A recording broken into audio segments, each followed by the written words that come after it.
మీరు రెగ్యులర్ గా వెళ్లే పెట్రోల్ బంకుల్లో పంపు మిషన్ పైన E20 అనే బోర్డును గమనించారా? మనకు తెలియకుండానే అమలులోకి వచ్చిన ఈ కొత్త పెట్రోల్ పాలసీ మీ బండి మైలేజ్ ను దారుణంగా దెబ్బతీస్తోందా? అసలు ఈ గ్రీన్ రెవల్యూషన్ వెనుక వాహనదారులకు జరుగుతున్న మోసం ఏంటి? అవును, విదేశీ ముడి చమురు దిగుమతులను తగ్గించడానికి ప్రభుత్వం పెట్రోల్లో ఇథనాల్ శాతాన్ని వేగంగా పెంచుతోంది. ప్రస్తుతానికి 20% ఇథనాల్ కలిపిన పెట్రోల్ దేశమంతటా అందుబాటులోకి రాగా దీన్ని రాబోయే రోజుల్లో E27 మరియు E30 స్థాయికి పెంచేందుకు సన్నాహాలు జరుగుతున్నాయి. కానీ ఈ గ్రీన్ రెవల్యూషన్ వెనుక సామాన్య వాహనదారులు, మెకానికులు ఎదుర్కొంటున్న కష్టాలు ఏంటి? బంకుల్లో పన్నులు తగ్గించినా మనకు ఎందుకు లాభం జరగడం లేదు? అసలు ఈ E20 ఇంధనం వల్ల మీ ఇంజన్ రూమ్ లో ఎలాంటి విధ్వంసం జరుగుతుందో మరియు ఈ ఇథనాల్ విప్లవం వెనుక ఉన్న అసలు సత్యాలను ఇప్పుడు ఈ వీడియోలో క్షుణ్ణంగా చూద్దాం.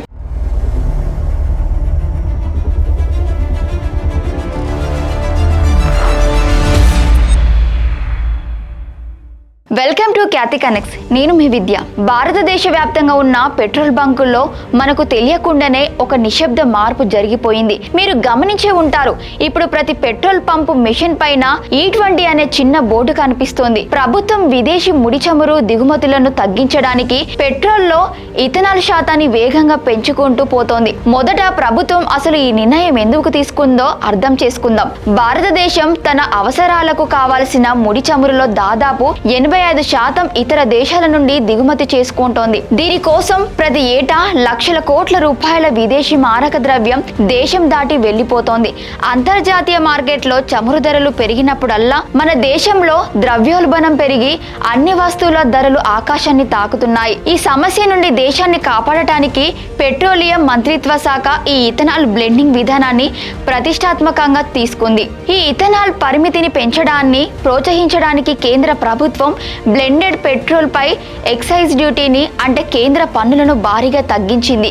దీనికి సంబంధించిన అధికారిక గెజిట్ నోటిఫికేషన్లను కూడా విడుదల చేసింది. ప్రభుత్వం యొక్క రోడ్ మ్యాప్ ప్రకారం దేశవ్యాప్తంగా కనీసం E20 ఇంధనాన్ని పూర్తి స్థాయిలో అందుబాటులో ఉంచడమే కాకుండా భవిష్యత్తులో దీనిని E27 మరియు E30 బ్లెండ్స్ వరకు తీసుకెళ్లడానికి కఠినమైన పరీక్షలు మరియు వివిధ రంగాల నిపుణులతో సంప్రదింపులు జరుగుతోంది. అయితే ప్రభుత్వం చెబుతున్న ఈ స్థూల ఆర్థిక ప్రయోజనాల క్షేత్రస్థాయికి వచ్చేసరికి సామాన్యుడి రోజువారీ బడ్జెట్ తో తీవ్రంగా విభేదిస్తున్నాయి. ఈ ఇథనాల్ పెట్రోల్ వల్ల సామాన్య వాహనదారులు ఎదుర్కొంటున్న మొదటి మరియు అత్యంత ప్రధానమైన సమస్య మైలేజ్ పతనం. దీని వెనుక పక్కా సైన్స్ ఉంది. ఇథనాల్ కు రసాయనికంగా సాంప్రదాయ స్వచ్ఛమైన పెట్రోల్ కంటే తక్కువ ఇంధన సాంద్రత అంటే లోయర్ ఎనర్జీ డెన్సిటీ ఉంటుంది.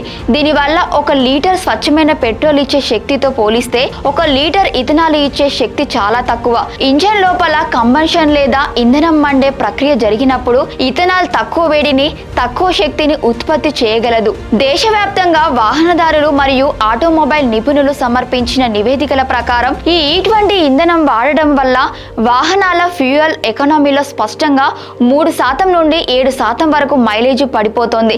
అంటే గతంలో మీ బైక్ లీటర్కు 50 కిలోమీటర్లు మైలేజ్ ఇస్తే ఇప్పుడు అది 45 నుండి 46 కిలోమీటర్లకు పడిపోతుంది. ఇక్కడ గమనించాల్సిన మోసం ఏంటంటే ప్రభుత్వం ఇంధన తయారీ కంపెనీలకు పన్ను మినహాయింపులు ఇచ్చినప్పటికీ పెట్రోల్ బంకుల వద్ద సమస్య వినియోగదారుడికి లీటర్ ధరలో ఎలాంటి అనుకూలమైన తగ్గింపు లభించడం లేదు. తక్కువ శక్తి ఉన్న ఇంధనానికి కూడా మనం పూర్తి స్థాయి పెట్రోల్ ధరనే చెల్లిస్తున్నాం. పైగా తక్కువ మైలేజ్ రావడం వల్ల కిలోమీటర్ ప్రయాణికి అయ్యే ఖర్చు సామాన్యుడికి మరింత భారంగా మారుతోంది. మీకు పెట్రోల్లో ఇథనాల్ కలపడం వల్ల మీ బండి మైలేజ్ నిజంగానే తగ్గిందా?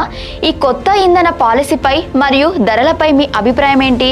ఇప్పుడు కింద కామెంట్ సెక్షన్ లో టైప్ చేయండి. మైలేజ్ తగ్గడం ఒకెత్తైతే మీ వాహనం యొక్క ఇంజన్ లైఫ్ దెబ్బతినడం మరో దెబ్బ ప్రమాదం. దేశంలోని సీనియర్ మెకానికులు మరియు ఆటోమొబైల్ ఇంజనీర్లు ఈ ఇథనాల్ బ్లెండింగ్ ను తీవ్రంగా వ్యతిరేకిస్తున్నారు. ఇథనాల్ అనేది ఒక శక్తివంతమైన సాల్వెంట్ అంటే కరిగించే స్వభావం ఉన్న ద్రవం. పాత వాహనాలలో ముఖ్యంగా 2023 రావడానికి ముందు తయారైన కార్లు మరియు బైకులలో ఉండే రబ్బర్ హోజులు, ప్లాస్టిక్ ఫ్యూయల్ లైన్లు మరియు గ్యాస్కెట్లను ఈ ఇథనాల్ క్రమంగా కరిగించి పెలుసుగా మార్చేస్తుంది. దీనివల్ల ఇంధన లీకేజీలు జరిగి ప్రమాదాలు జరిగే అవకాశాలుంటాయి. అంతేకాకుండా ఇథనాల్ గాలిలోని తేమను ఆకర్షించే గుణాన్ని కలిగి ఉంటుంది. దీనివల్ల ఫ్యూయల్ ట్యాంక్ లోపల నీటి శాతాన్ని పెంచి ఇంజన్ సిలిండర్లలో తుప్పు పట్టేలా చేస్తుంది. దీనివల్ల వాహనాలలో ఇంజన్ నాకింగ్ అంటే లోపలి నుండి వింత శబ్దాలు రావడం, పిస్టన్లు దెబ్బతినడం జరుగుతోంది. ఫలితంగా సామాన్య వాహనదారులకు మెయింటెనెన్స్ మరియు రిపేర్ బిల్లులు భారీగా పెరుగుతున్నాయి. ఈ ఇంధనం వల్ల జరిగే అంతర్గత నష్టానికి ఎలాంటి పరిహారం లభించకపోవడంతో వాహనదారులు తీవ్ర ఆందోళన వ్యక్తం చేస్తున్నారు. ఈ ఇథనాల్ విధానాన్ని ప్రభుత్వం ఒక పర్యావరణ అనుకూల నిర్ణయంగా ప్రచారం చేస్తుంది. కానీ పర్యావరణ శాస్త్రవేత్తలు మరియు వ్యవసాయ ఆర్థికవేత్తలు దీని వెనుక ఉన్న అసలు పర్యావరణ నష్టాన్ని ఎత్తి చూపుతున్నారు. భారతదేశంలో ఇథనాల్ను ఎక్కువగా చెరుకు, మొలాసిస్ మరియు బియ్యం, మొక్కజొన్న లాంటి ఆహార ధాన్యాల నుండి తయారు చేస్తారు. చెరుకు మరియు వరి అనేవి విపరీతంగా నీటిని వినియోగించుకునే పంటలు. ఇప్పటికీ తీవ్రమైన నీటి ఎద్దడిని ఎదుర్కొంటున్న మహారాష్ట్ర, కర్ణాటక లాంటి రాష్ట్రాలలో ఇథనాల్ తయారీ కోసం ఈ పంటల సాగును మరింత పెంచడం వల్ల స్థానిక భూగర్భ జలమట్టాలు దారుణంగా పడిపోతున్నాయి. మరో ముఖ్యమైన విషయం ఏమిటంటే ఈ ఇంధనాన్ని ఫ్యాక్టరీలలో డిస్టిల్ చేయడానికి మరియు పంటలను పంపించడానికి విపరీతమైన రసాయన ఎరువులు, విద్యుత్ మరియు బొగ్గు ఆధారిత పవర్ ప్లాంట్ల నుండి వచ్చే కరెంటును వాడుతున్నారు. అంటే వాహనం యొక్క సైలెన్సర్ పైపు నుంచి వచ్చే పొగ కొద్దిగా తగ్గినప్పటికీ ఆ ఇంధనాన్ని తయారు చేసే వెనుక ఉన్న ఫ్యాక్టరీలు మరియు విద్యుత్ ప్లాంట్ల వద్ద అంతకంటే ఎక్కువ కాలుష్యం విడుదలవుతోంది. దీనినే అప్స్ట్రీమ్ ఎమిషన్స్ అంటారు. కాబట్టి దీని పర్యావరణాన్ని కాపాడే నిర్ణయం కంటే కాలుష్యాన్ని ఒక చోటు నుండి మరో చోటుకి మార్చే నిర్ణయంగా పర్యావరణవేత్తలు విమర్శిస్తున్నారు. ఈ తీవ్రమైన వ్యతిరేకత మరియు ఆందోళనల మధ్య ప్రభుత్వం మరియు ఆటోమొబైల్ పరిశ్రమ తమ అధికారిక వివరణలను ఇచ్చాయి. పెట్రోలియం మంత్రిత్వ శాఖ స్పష్టం చేసిన దాని ప్రకారం 2023 సంవత్సరం తర్వాత భారతదేశంలో తయారైన అన్ని కొత్త వాహనాలు ఈ E20 ఇంధనానికి పూర్తిగా అనుకూలంగా ఉండేలా నిర్మించబడ్డాయి. అటు society of Indian automobile manufacturers కూడా ఈ E20 ఇంధనం సురక్షితమైనదేనని ప్రకటించింది. ఒకవేళ ఈ ఇంధనం వల్ల వాహనానికి ఏదైనా నష్టం జరిగినట్లు ఆధారాలతో నిరూపిస్తే కంపెనీలు తమ వారంటీ క్లెయిమ్లను ఖచ్చితంగా ఆమోదిస్తాయని హామీ ఇచ్చింది. చివరగా ఈ ఇథనాల్ ఇంధన విప్లవం దేశం ముడి చమురు దిగుమతులను తగ్గించడానికి ఒక వ్యూహాత్మక నిర్ణయం అయినప్పటికీ సామాన్య వినియోగదారుడిపై భారం పడకుండా చూసినప్పుడే ఇది పూర్తి స్థాయిలో విజయవంతం అవుతుంది.